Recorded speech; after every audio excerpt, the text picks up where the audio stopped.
Hi guys welcome back to my new videos. So ఇవాళ వచ్చేసి నేను నా ఫ్రెండ్ అయితే ఇరుముడి మూవీకి వెళ్దామని ఫిక్స్ అయ్యాము. ఇక మంచి రెడీ అయ్యి మేమైతే బస్ స్టాప్కి వచ్చేసాము. ఇక కొద్దిసేపు ఆగగానే బస్సు కూడా వచ్చేసింది అనమాట. అండ్ అదే ఎక్కి మేమైతే దిల్సుఖ్నగర్లో ఉన్న మెగా థియేటర్కి అయితే వచ్చేసాము. ఇక మేము కరెక్ట్ షో టైంకి వచ్చేసరికి డైరెక్ట్ థియేటర్ లోపలికి వెళ్ళిపోయాము. అండ్ మార్నింగ్ షోలు చాలా హంగామా చేసినట్టు చాలా పేపర్లు ఉన్నాయి వాళ్ళవే. ఆ థియేటర్లోకి రాగానే మొత్తం వైబ్ చేంజ్ అయిపోయింది. ఫ్యాన్స్ మొత్తం గోల గోల చేస్తుండే. ఇక ఫస్ట్ హాఫ్ వచ్చేసి రవితేజ గారు అండ్ తన కూతురిది రిలేషన్ ఎట్లుంటుందో, ఆయన అగ్రెషన్ ఎలాంటిదో ఒక మాస్ ఫైట్తో మనకు అర్థమయ్యేటట్టు చేస్తారు. ఇక రవితేజ గారికి మంది ఎంత ఇష్టమో అది కూడా చూపిస్తారు అనమాట. అండ్ ఆయన మాలలో ఉన్నంత వరకు మందే ముట్టుకోడు అనమాట.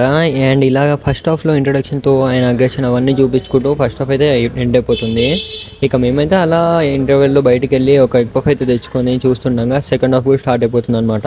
అండ్ సెకండ్ హాఫ్లో ది మోస్ట్ వెయిటెడ్ సాంగ్ మల్లెపూల పల్లకి రాగానే మేమైతే స్క్రీన్ దగ్గరికి వెళ్ళిపోయాము ఎగరనీకి. అండ్ అందరు ఎగురుతూనే మేము కూడా జాయిన్ అయిపోయాము అనమాట. నేను నా ఫ్రెండ్ అయితే పిచ్చి పిచ్చి ఎగిరాము. ఇక సాంగ్ అయిపోయినప్పటి నుంచి మూవీ అయితే వేరే లెవెల్ వెళ్తుంది. నేను కూడా రికార్డ్ చేయలేకపోయాను. ఇక లాస్ట్లో ఎమోషనల్ టచ్తోని చాలా బాధగా మూవీ అయితే ఎండ్ అయిపోతుంది. ఇక అక్కడ కొద్దిసేపు బాధపడుకుంటూ కూర్చొని మూవీ ఎండ్ అయిపోయిందని అర్థమయ్యాక బయటికి అయితే వచ్చాము. ఇక బయటికి రాగానే చాలా వాన పడుతుంది. అండ్ ఏం చేయలేంలే మన దరిద్రం అని బస్ అయితే ఎక్కేసి ఇంటికి వచ్చేసా. ఇవాళకి ఇంతే. Do subscribe. బాయ్.